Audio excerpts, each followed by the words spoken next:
मिलिंद प्रश्न प्रकरण 7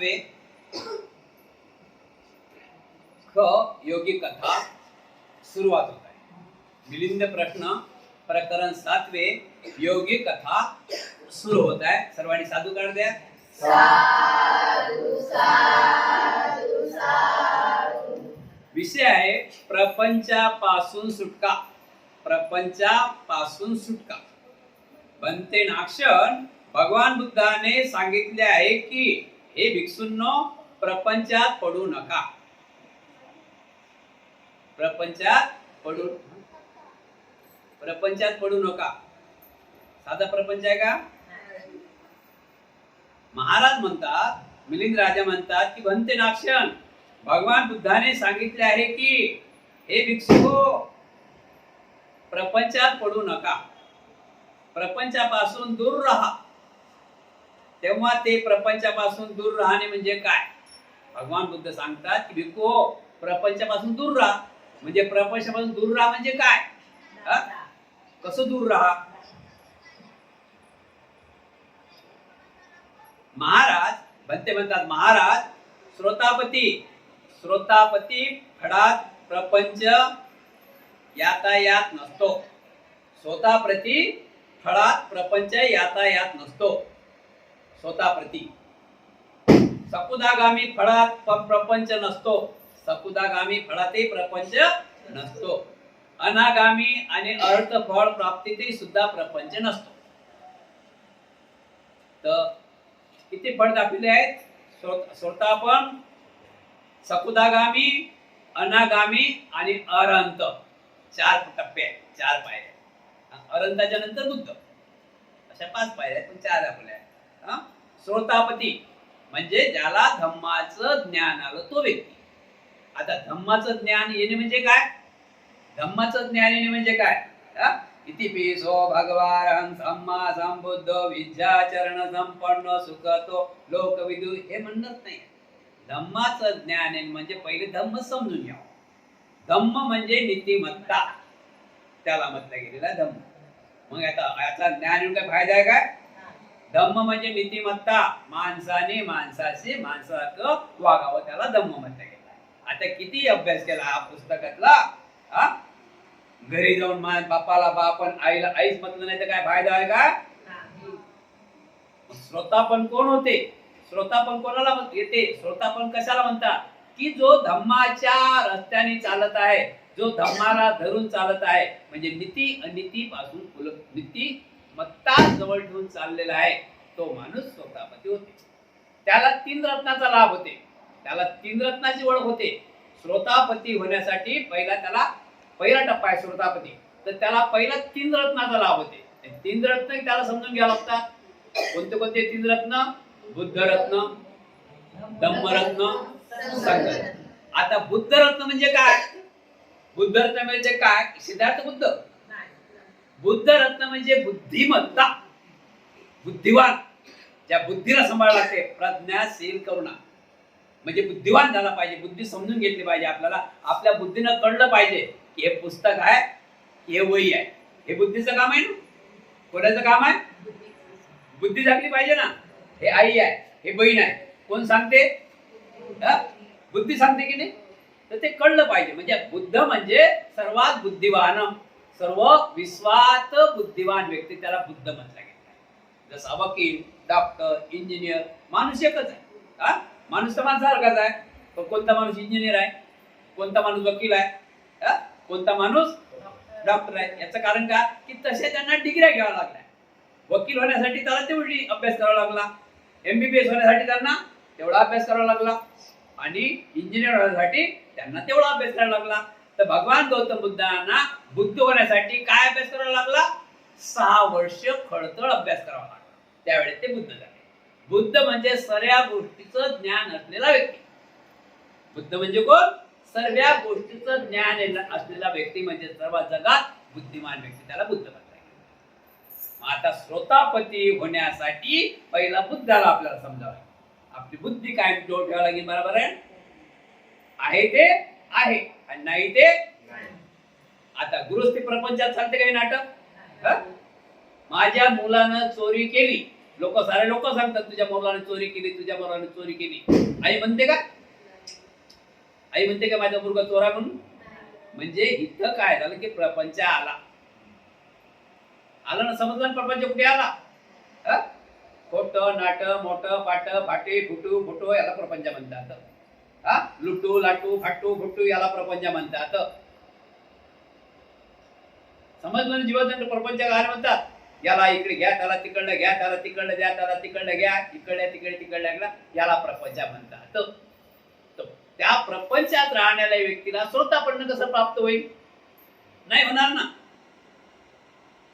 तो श्रोतापण ज्याला प्राप्त होते त्याला तो व्यक्ती बुद्धांना मानते. म्हणजे बुद्धाची विचार त्याच्या मनामध्ये असतात. त्याच्यानंतर धम्माला जाणते. धम्म म्हणजे काय? नीतिमत्ता. आई आहे तर आई आहे, बाबा आहे तर बाबा आहे, भाऊ आहे तर भाऊ आहे, पती आहे तर पती आहे, पत्नी आहे तर पत्नी आहे. इथं काही लाळ नाही. या धम्मामध्ये अजिबात लाळ नाही. आणि जो धम्माच्या विरुद्ध गेला तो मग प्रपंचात गेला. समजलं ना? नंबर 3 आहे संघ. संघरत्न. संघाला माना लागेल. आता संघ अनेक प्रकारे संघात लक्षात ठेवा. भगवान बुद्धाचा श्रावक संघ म्हणजे भिक्खू संघ आहे. पण तुमचाही संघ आहे उपासिका संघ. उपासिकाने उपासिका संघामध्ये राहायला पाहिजे. सर्वांनी आदर प्रेमाने राहायला पाहिजे. संघाशिवाय जगू शकत नाही. जो व्यक्ती संघात येत नाही त्या व्यक्तीच्या घरी तुम्ही जाता काय? कोणाच्या सुखात नाही, कोणाच्या दुःखात नाही. त्या व्यक्तीला मानतो का? त्याचं तर होते, पण त्याचं तसंच होते ना. मग त्याचं कुठं नाव निघत नाही. म्हणून बुद्धरत्न, धम्मरत्न, संघरत्न याला जो जाणते त्याला श्रोतापती प्राप्त झाली असं म्हटलं गेलेलं आहे. समजलं ना? श्रोतापती प्राप्ती झाला असं म्हटलं गेलेलं आहे. सकुदागामी फळात प्रपंच नसतो. सकुदागामी फळात प्रपंच नसतो. हा त्याची वरची टप्पा आहे. हा त्याचा वरचा टप्पा आहे सकुदागामी. त्या फळात प्रपंच अजिबातच नसतो. त्याला काहीच घेणं देणं नाही. प्रपंचाचं घेणं ना देणं नाही. आणि अर्थपद चौथा अनागामी आहे. अनागामी फल ते पण असं आहे. आणि अनागामी फल सकुदागामी, अनागामी आणि अर्थ हे तिन्ही पद असे आहेत की त्यांना अनिच्छावत्त संखारा उपादवय धम्मिन उपजित्वा निरुजंती ते समुपो समो सुख हे त्याला समजते. काय समजते? जन्म आहे तिथं मृत्यू आहे. जन्म आहे तिथं मृत्यू आहे. उत्पन्न होणे आणि नाश पावणे त्याला हे समजते. त्यामुळे तो काही सुखी होत नाही आणि दुखी त्याला सुखी होत नाही तो आणि दुखी होत नाही. इथे निसर्ग नियम आहे. इथे निसर्ग नियम आहे ना. आज पाऊस आहे, उद्या सकाळी पाऊस नसणार, ऊन असणार, परवा पाऊस असणार, तेरवा थंडी असणार. हा निसर्ग नियम आहे. म्हणून याला धरून चालणार नाही. आज पाऊस झाला, उद्या थंडीच आहे, परवा ऊन आहे, काही नाही. हा निसर्ग नियम आहे. हा स्वतःपती, सकुदागामी, अनागामी आणि अनंत फळ प्राप्ती सुद्धा प्रपंच लागत नसतो. मग याला प्रपंचाचं काहीच घेणं देणं नाही. प्रपंच म्हणजे समजले ना? आणणारे घेणारे खाणारे याला प्रपंच म्हटलं गेलेलं आहे. एकटाच प्रपंच आहे का? प्रपंच कुठून चालू होते? 2 पासून मग वाढला प्रपंच.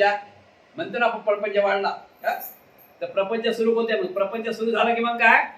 मग प्रपंचात सुखही जडते आणि वलही जडते आणि वायलही जडते. तर तो प्रपंच नाही. म्हणून भिक्खू हो, या प्रपंचात गुंतू नका बुद्ध म्हणतात. हा प्रपंच असा आहे बघा ना तुम्ही. प्रपंचात आहे ना, असं आहे ना. आता कोण म्हटलं की तिकडे साड्या वाटप आहे, प्रवचन बघ, लाईन तिकडे.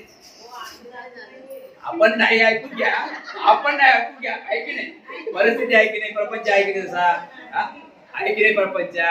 असे सर्वच नाही. पण प्रपंच असा आहे. प्रपंच असा आहे की जिकडे दिसलं तिकडे नाव घेते. बरोबर आहे की नाही? म्हणून भिक्खूंनो, तुम्ही प्रपंचात गुंतू नका. तुम्ही प्रपंचात गुंतू नका. जे गुंतलेले आहेत त्यांना सही मार्ग दाखवा. जे गुंतलेले आहेत त्यांना सही मार्ग दाखवा. आम्ही असंही म्हणत नाही की तुम्ही प्रपंचातून निघा. प्रपंच खूप चांगला आहे. हे गृहस्थी जीवन खूप चांगलं दिलेलं आहे. गृहस्थी जीवन आहे म्हणून पृथ्वी आहे. जर गृहस्थी जीवन नसतं तर पृथ्वी असते काय? पृथ्वी असते काय? तुम्ही लोक नसते गृहस्थी तर पृथ्वी असते काय? तो खूप चांगलं जीवन आहे, खूप उत्तम जीवन आहे. पण त्या जीवनाचा तुम्हाला लाभ घेता, त्या जीवनाचा तुम्हाला लाभ घेता आला पाहिजे तर ते उत्तम जीवन, नाही तर मग काय काय फायदा आहे मग? ठीक आहे ना. म्हणून बुद्ध म्हणतात की या गृहस्थी जीवनामध्ये तुम्ही रममान होऊ नका प्रपंचामध्ये. महाराज म्हणतात भंते नाक्षण, जर अशीच बाब असेल तर भिक्खू लोक सुप्त गाथा उद्दान इतिउतक जातक अद्भुत धर्म चमत्कारिक घटना आणि वेदन या भानगडीत का पडतात, या गोष्टी ते का शिकवितात आणि स्वयं परस्परात याच विषयावर चर्चा तरी का करतात, नवीन नवीन विहाराची निर्मिती का करतात, दान घेणे आणि पूजा अर्चा करून घेण्याचा व्यर्थ चक्रात का पडतात, याप्रमाणे भगवान बुद्धांनी विरोध केलेला कामेच करीत नाही का. नाक्षण म्हणते की तुम्ही लोक म्हणता की या प्रपंचात गुंतू नका, तुम्ही लोक म्हणता की या प्रपंचात गुंतू नका भिक्खूनी, मग भिक्खू विहार का बांधते, भिक्खू पूजा अर्चा का करतात, भिक्खू नाही ते गोष्टी का सांगतात, भिक्खू पूजा अर्चा करतात, भिक्खू नाही ते गोष्टी नवीन नवीन गोष्टी सांगतात, नवीन नवीन विहार सांगतात. तर हे तर बुद्धाच्या विरुद्ध आहे. कारण का की बुद्धांनी शेवटच्या क्षणी त्यांच्या वयाच्या 80व्या शेवटच्या क्षणी आनंदाला सांगितलं होतं की आनंदा, चुंद लोहाराच्या घरी भोजन झालं होतं त्यावेळी बुद्धांनी सांगितलं होतं की आनंदा, आजपासून येणाऱ्या वैशाखी पौर्णिमा म्हणजे 3 महिन्यांनी तथागत भगवान गौतम बुद्धाचं महान परिनिर्वाण होणार आहे आणि बुद्धाची पूजा करू नका, पूजा करू नका. बुद्धांनी पूजेला नाकार दिलेला आहे.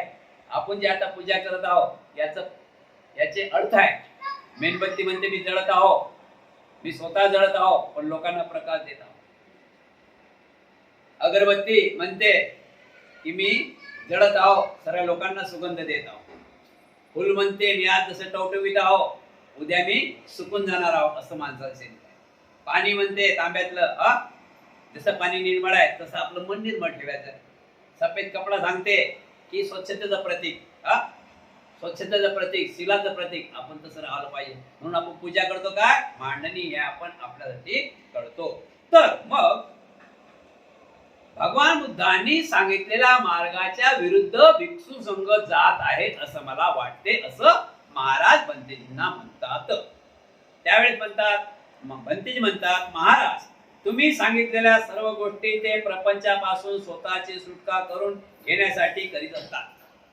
तुम्ही जे सांगितलेल्या गोष्टी की पूजा अर्चा करतात, भिक्खू लोक विहार बांधतात, लोकांना अनेक अनेक प्रकारे मार्ग दाखवतात. तर महाराज तुम्ही सांगितलेल्या सर्व गोष्टी प्रपंचापासून स्वतःची सुटका करून घेण्यासाठी करत असतात. महाराज जे आपल्या पूर्वी जन्माच्या वासनापासून शुद्ध झालेले असतात ते शीघ्रता ग्रीग प्रपंचातून आपली सुटका करून घेऊन अर्थप्रत प्राप्त करतात. आणि ज्या भिक्खूत अजून काही वासना तृष्णा शिल्लक असतील ते भिक्खू याच उपायाने क्रमाक्रमाने प्रपंचातून आपली सुटका करून घेऊ शकतात. महाराज जे पूजा अर्चा करतात तर सरे भिक्खू काही पक्के नसतात, पक्क व्हावं लागेल ना, पक्क व्हावं लागेल ना. आज आपण मूर्त्या 2 ठेवल्या, बुद्ध ठेवले, बाबासाहेब रूप आहे, बुद्धाचं रूप आहे, इथं मेणबत्त्या ठेवतो, अगरबत्त्या ठेवतो, हार ठेवतो, फुल ठेवतो. यामुळे काय होते, तुम्ही येता बरोबर, जर हे मूर्त्या इथं नसत्या तर तुमचं मन स्वच्छ राहिलं असतं काय, मन तुमचं धार्मिक झालं असतं काय, लक्षात ठेवा विषय. तर भिक्खू लोक पूजा अर्चा का करतात, विहार का बांधतात, मूर्त्या का ठेवतात, तर ते मूर्त्या पाहून तुमचं मन येता बरोबर तुम्ही प्रसन्नतामय होता. जर मूर्त्या नसत्या तर प्रसन्नता होऊ शकते काय, अगरबत्ती लावली तर प्रसन्नता वाटते काय, एक दिवस आपण हार आणला नाही तर प्रसन्नता वाटते काय. म्हणजे तुमचं मन प्रसन्नता झालं पाहिजे म्हणून या विधी या ठिकाणी या उपक्रम आपण राबवत असतो. त्याचं प्रतीक अलग आहे, बरं सांगितलं ना, फुलाचं प्रतीक अलग आहे, पाण्याचं प्रतीक अलग आहे, मेणबत्तीचं प्रतीक अलग आहे, अगरबत्तीचं प्रतीक अलग आहे. पण ते आपल्याला सुगंध भेटला, जर आपण रस्त्याने जातो एखाद्या दुकानात आपण शेड चांगलं शेडची अगरबत्ती लावली त्या व्यक्तीनं, आपण तिथे गेलो तर कसं वाटते, बरं वाटतं, असं वाटतं थांबाव, किती सुंदर वाटते. म्हणजे ताबडतोब तुमचं मन प्रसन्नता होते. पुढे थोडं गेलं तिथं घाण असली तर आपण नाकाला काय लावतो, रुमाल लावतो ना, कसं वाटते की कधी तिथून निघाव कधी नाही, आहे की नाही. अशा प्रकारे महाराज तुम्ही जे म्हणता ते बरोबर आहे, पण काही भिक्खू पूर्वीच्या जन्माच्या पूर्वीच्या जन्माच्या काही त्यामध्ये भानगडी कमी असतील म्हणून ते शुद्ध करण्यासाठी या ठिकाणी अशा गोष्टी करतात. पूर्वीचा काळ म्हणजे भूतकाळ, भूतकाळ, वर्तमान काळ आणि भविष्य काळ हे तुटलेले नाहीत. भूतकाळ आहेच आहे, भूतकाळ होता आणि वर्तमान काळ सध्या आहेच आहे आणि भविष्य काळ सुद्धा उद्या येणारच आहे. म्हणून त्या काही जन्मातलं असेल तर या जन्मात आपण ते शुद्ध आणि साफ करू शकतो. अशा प्रकारे काही लोक पूजा अर्चा करतात. आपलं मन स्वच्छ होण्यासाठी पूजेचा अर्थ दिलेला आहे, मांडणीचा अर्थ दिलेला आहे, दुसरा काहीच नाही. मन स्वच्छ करण्यासाठी, कशासाठी दिलेला आहे? मन स्वच्छ करण्यासाठी ह्या विधीचा अर्थ दिलेला आहे. बघा ना, मन स्वच्छ होते की नाही? महाराज, कोणी मनुष्य आपल्या शेताभोवती कसल्याही प्रकारचे कुंपण न घालता, दुसरं उदाहरण आहे का महाराज? कोणी एक मनुष्य आपल्या शेताभोवती कसल्याही प्रकारचे कुंपण न घालता शेतात बीज पेरून आपल्या बळावर स्वप्रयत्नाने चांगले पीक घेतो. तर कोणी शेतकरी जंगलातून झाडाच्या फांद्या व काळ्या कुड्या तोडून आणतो आणि आपल्या शेताच्या संरक्षणासाठी शेताभोवती कुंपण तयार करतो. त्यानंतर शेताची पेरणी करून चांगले पीक घेतो. हे जे दुसऱ्या शेतकऱ्याचे शेताभोवती कुंपण टाकण्याचे प्रयत्न आहेत ते शुद्ध उत्तम पीक घेण्यासाठीच आहे. महाराज, दोन शेतकरी आहेत. उपमा बघा, दोन शेतकऱ्याची उपमा दिलेली आहे. महाराज, एक शेतकरी आपल्या स्वकष्टाने आपल्या बुद्धीच्या जोरावर आपली ते जमीन आहे ते पेरते, त्याला कुंपण नाही काही नाही, ते जमीन पेरते आणि तो चांगलं पीक घेते. त्याला विश्वास आहे तो चांगलं पीक घेते. दुसरा शेतकरी तो काट्या कुट्या तोडते आणि पहिले आपलं कंपाऊंड तयार करते आणि नंतर त्यात बीज पेरते आणि नंतर तो पीक काढते. याला जराही भरोसा नव्हता, याला जराच भरोसा नाही म्हणून तो कुंपण घालते. बरोबर आहे की नाही? तशा प्रकारे काही लोकांना भरोसा नसता ते कुंपण घालतात. कुंपण घातल्यासारखं आहे. बरं समजलं ना? काही लोकांना भरोसा नाही मनात. बघा, माणसाच्या मनावर सर्व इच्छावर माणसाचा आहे. आपल्या मनात आहे ना ते आहे. मन जरी डगमगलं तरी ते सत्य गोष्टी खोटी ठरते. मन पक्का पाहिजे, मनाचा विश्वास हा पक्का पाहिजे. तो शेतकरी जसा हा कुंपण घातलेला शेतकरी तोही तसंच पीक घेते आणि ज्याने कुंपण नाही घातलं तोही शेत पीक काढू शकते. परत अजून आहे का महाराज? त्याचप्रमाणे जे भिक्खू आपल्या पूर्वी जन्माच्या वासना तृष्णा पासून सर्वतोपरी शुद्ध झालेले आहेत ते दीर्घ आपल्या शेतात कुंपण न करता पीक घेण्याच्या समाधान सर्व प्रपंचातून आपली सुटका करून घेतात. त्याचप्रमाणे महाराज, जे काही पूर्वीचे लोक आहेत, जे काही पूर्वीचे भिक्खू आहेत, त्यांच्या तृष्णा वासना सर्व मरून गेलेल्या आहेत. त्यांनी सर्व मार टाकलेले आहेत आणि ते चांगलं पीक घेतात. त्यांना असं काही करायचं कामच नाही. आणि त्या भिक्षूत अजून तृष्णा शिल्लक असेल, काही भिक्खूमध्ये अजून तृष्णा शिल्लक असतील, ते क्रमाक्रमाने शेताच्या संरक्षणासाठी व्यवस्था करून नंतरच पीक घेण्याच्या दुसऱ्या प्रकारच्या शेतकऱ्यासमान समस्त प्रपंचापासून आपली सुटका करून घेऊ शकतात. काहीच्या भिक्खूच्या तृष्णा मोह माया जे गेलेला आहे त्याला आता तृष्णाच नाही, तो बिंदास आहे. ज्या त्या तृष्णा विष्णा आहेत उरलेल्या त्यांना वेदना होणंच आहे की नाही? वेदना होणेच आहे. साधु साधु साधु. विषय आहे झाडावरील फळांचा झोक. झाडावरील फळांचा झोक. महाराज म्हणतात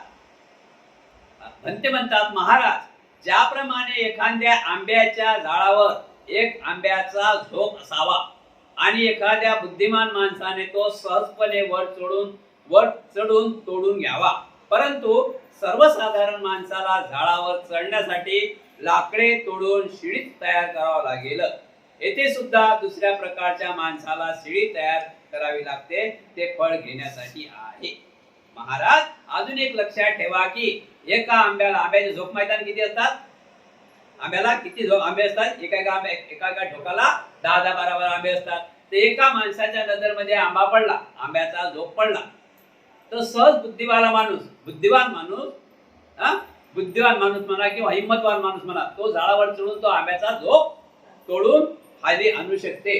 त्याच ठिकाणी जर कमजोर माणूस असला, थोडा बुद्धीनं मतिमंद असला, तर त्याला तो तोडू शकते का ते आंबे? त्याला काय करायला लागेल? पहिले त्याला शिडी बनवावी लागेल, नंतर तो शिडीवर जाऊन तो आंबे तोडील. अशाच प्रकारे म्हणजे सर्व माणसात सर्व गुण साध्य असतात का? महाराज त्याचप्रमाणे जे आपल्या पूर्वी जन्माच्या वासना दूर करून शुद्ध झाले आहेत ते भिक्षू शीघ्र बुद्धिमान पुरुषांनी फळाचा लाभ करून घेतल्याप्रमाणे सर्व प्रपंचातून आपली सुटका करून घेतलेली आहे. महाराज जशा पहिल्या माणसाने तो आंब्यावर चढून तो आंब्याचा घोस तोडून खाली आणला, अशा प्रकारे पूर्वी जन्माच्या पुण्यकर्मामुळे तो माणूस पूर्वी जन्माच्या वासना दूर केल्यामुळे, शुद्ध झाल्यामुळे तो ते काम करू शकला. समजलं ना? आणि जो भिक्षू अजूनपर्यंत इच्छा शिल्लक असतील ते भिक्षू शिडी तयार करण्यात अजूनही समजावे. ज्या भिक्खूचे पूर्वीचे पाप कर्म त्याला धुतल्याच गेले नाही, ते भिक्खू अजूनही त्यांच्या शिल्लक असलेल्या वासनामुळे ते अजूनही शिडी करण्याच्या नादात गुंतलेले आहेत. साधू साधू साधू. हुशार हुशार मनुष्य. महाराज कोणी एक हुशार मनुष्य राजाकडे एकटा जाऊन आपले काम करून घेण्यासाठी आपल्या श्रीमंतीच्या कारणाने एखादे मंडळ घेऊन राजाकडे जातो. येथे जे मंडळ तयार करणे आहे ते काम करून घेण्यासाठीच आहे. महाराज त्याचप्रमाणे जे आपल्या पूर्वजन्मीच्या वासनापासून शुद्ध झालेले आहेत ते तात्काळ त्या हुशार माणसाप्रमाणे सर्वच प्रपंचातून मुक्त होऊन जातात. आणि ज्या भिक्षुक अजूनपर्यंत राग विषय कायम असते ते याच उपयोगाने कर्माने त्या श्रीमंत मनुष्याप्रमाणे प्रपंचातून आपली सुटका करून घेतात. महाराज धर्मग्रंथ पाठ करणे उत्तम आहे. अगदी उत्तम आहे. धर्मचर्चा करणे उत्तम आहे. नवीन विहाराचे निर्माण करणे उत्तम कर्तव्य होय. तसेच दान व पूजा अर्चा करणे हेही अच्युत कर्तव्य होय. या कर्तव्यांनी फार मोठे उपकार होते. महाराज अधिकारी, शिपाई, दूत, चौकीदार, शरीररक्षक आणि सभासद इत्यादी अनेक नौकर राजाच्या दरबारात असतात. राजाला आवश्यकता पडली असता ते सर्वच काही ना काही उपकार करीत असतात. महाराज त्याचप्रमाणे धर्मग्रंथात पाठ करणे, धर्मचर्चा करणे, नवीन विहार बांधणे आणि दान पूजा अर्चा करणे इत्यादी सर्व उपकाराची साधने होत. महाराज जर कोणी स्वतः शुद्ध होतील तर उपदेश करण्याची कधी आवश्यकताच राहणार नाही. महाराज सर्वच जगात हुशार आहेत काय? राजाच्या दरबारमध्ये चौकीदार आहे, अंगरक्षक आहे, अनेक लोक आहेत, अनेक पदाधिकारी लोक आहेत. पण महाराज एखाद्याला दया आली तर त्यालाच काही पुरस्कार देते ना, सर्वांना पुरस्कार देऊ शकते का? अशा प्रकारे महाराज परंतु अशी बाब प्रत्यक्षात तरी नाही. शिष्य होणे ही अत्यंत आवश्यक आहे. महाराज कोणालाही गुरुशिवाय मार्ग नाही. गुरु हा माणसाच्या जीवनामध्ये पाहिजेच पाहिजे. मग तो कोणताही गुरु असो, जसा गुरु असा गुण. ड्रायव्हिंग शिकायचा तो ड्रायव्हर गुण, बरोबर आहे की नाही? सूत येण्याचा आहे सूत घेईन, डॉक्टर होण्याचा तर डॉक्टरचा गुण गुरु, बरोबर आहे की नाही? अशा प्रकारे पण प्रत्येक गुरुशिवाय मार्ग नाही. महाराज परंतु अशी बाब प्रत्यक्षात तरी नाही. शिष्य होणे अत्यंत आवश्यक आहे. सवी सारिपुत्रांनी अनंत कालापासून पुष्कळ पुण्य संपादन केले होते आणि प्रज्ञेची चरम सीमा गाठली होती. तरी पण अर्थपद प्राप्त करण्यासाठी त्यांनाही गुरु करावा लागला. महाराज त्याचप्रमाणे शिष्य बनणे हे महान उपकार आहेत. धर्मग्रंथाचा उपदेश ऐकणे, त्याचा पाठ करणे आणि त्यांच्या विषयावर चर्चा करणे या सर्वच कर्तव्याने महान उपकार सिद्ध होतो. यामुळे जे भिक्षू या कार्यात रत राहतात ते हळूहळू प्रपंचापासून मुक्त होतात. ठीक आहे भंते नाक्षण, आपण केलेले विलक्षण अगदी बरोबर आहे हे मान्य मी करतो. साधू साधू साधू. गुरस्थांची अरहतपद प्राप्ती. गुरस्थांची अरहतपद प्राप्ती. बनते नाक्ष, तुम्ही लोक सांगता की गृहस्थ जीवन व्यक्तीत करीत असतात तर त्याने अरहतपद प्राप्त करून घेतले तर त्याच्या जीवनात दोनच गोष्टी असतात. तर त्याने असतात दोनच गोष्टी घडू शकतात, तिसरी नाही. त्या म्हणजे एक तो तात्काळ प्रवचित तर होईल किंवा त्याचे परिनिर्वाण तरी होईल. या पुढील जीवन तो जगू शकत नाही. बनते नाक्षण, महाराज म्हणतात बनते नाक्षण की तुम्ही म्हणता की गृहस्थांची अरहतपद प्राप्ती म्हणजे गृहस्थ लोकही अरहतपद प्राप्त करू शकतात काय? त्यावेळेस नाक्षण म्हणतात की गृहस्थ लोकही अरहतपद प्राप्त करू शकतात, पण त्यांच्या पुढे दोन समस्या येतात. ते गृहस्थी अरहतपद प्राप्त करण्याच्या टप्पे आहेत. ते टप्प्या किती टप्पे आहेत? अरहतपद प्राप्त करणे काही ताबडतोब अरहतपद प्राप्त होते काय? मुलगा डॉक्टर ताबडतोब मुलगा डॉक्टर होते काय? तर त्याला काय करायला लागते? पहिली दुसरी तिसरी शिकत शिकत शिकत जावं लागेल ना. तर डायरेक्ट अरहतपद प्राप्त कसं होईल? त्याला अरहतपद प्राप्त करण्यासाठी त्याला पहिला काय व्हावं लागेल? उपासक बनावं लागेल. त्याला नंतर श्रोतापन, सुगागामी, अनागामी, अरहतपद असं टप्पे घ्यावं लागेल ना. तर जर तो त्या टप्प्यावर पोहोचला, जर नाही पोहोचला असं ऐकूनही, तर त्याच्या पुढे दोनच समस्या राहतात. तो तर पहिले एक चिवड धारण करी, प्रवज्या धारण करी, आणि नाही तर तो जीवनात जगू शकत नाही. तो परिनिर्वाण साध्य होऊ शकते, म्हणजे त्याला परिनिर्वाण प्राप्त होऊ शकते. तो जगू शकत दोन गोष्टी शिल्लक राहतात, कारण की तो सगळ्या गोष्टीचा अनुभव त्याला असते, म्हणून तो जगू शकत. पण ते अशा अवस्थेत जर त्याला आचार्य, उपाध्याय, भिक्षापात्र आणि शिवर मिळाले नाही तर तो काय करील? तो अरहंत होऊन उपाध्याय वाचून स्वतःला प्रवचित करू शकेल की दुसरा कोणी बुद्धिमान अरहंत येऊन त्याला प्रवचित करेल की त्यावेळी त्याचे परिनिर्वाण होईल. महाराज उपाध्यायाशिवाय त्याला स्वतःला प्रवज्या करून घेता येणार नाही. गुरु बिना मार्गच नाही ना. गुरु पाहिजेच. एकटा कसा घेईल? स्वतःला प्रवचित करून घेतल्यामुळे त्याच्यावर चोरीचा सुद्धा आरोप लागू शकते होईल. तो एक किंवा एकाहून अधिक दिवसा सुद्धा प्रतीक्षा करू शकणार नाही. याशिवाय दुसरे कोणी अरहंत तेथे येतोय अथवा येवोत, पण त्याच दिवशी त्याला परिनिर्वाणाचा लाभ सुद्धा होऊ शकते. पण ते नाक्षण असे असेल तर अर्थपदाचा शांत भाव येथेच संपला असे म्हणावे लागेल, कारण त्यातच त्याचा जीवनाचा हरण केले जाते. महाराज गृहस्थांचे जीवन जगणे हे अरहंताला अनुकूल नाही. म्हणूनच कोणी गृहस्थाला अरहंतपदाचा लाभ होता तात्काळ तो प्रवचित होऊन भिक्षू तरी होतो किंवा परिनिर्वाण तरी पावतो. अरहंताच्या शांत भावना काही दोष नाही. ते पद गृहस्थ जीवन व्यतीत करावयास अनुकूल नाही. एवढेच तर काय, गृहस्थांच्या परिवेशातही ती शक्ती नाही की ते पवित्र अरहतपद सांभाळू शकेल. साधू साधू साधू. नाही सांभाळू शकणार ना. अरहतपद सांभाळू शकेल का? श्रोतापण सांभाळू शकत नाही. अरहतपद प्राप्त काय सांभाळू शकेल. उद्याचा भाग आहे शक्तिहीन पोटात भोजन. उद्याचा भाग आहे शक्तिहीन पोटात भोजन.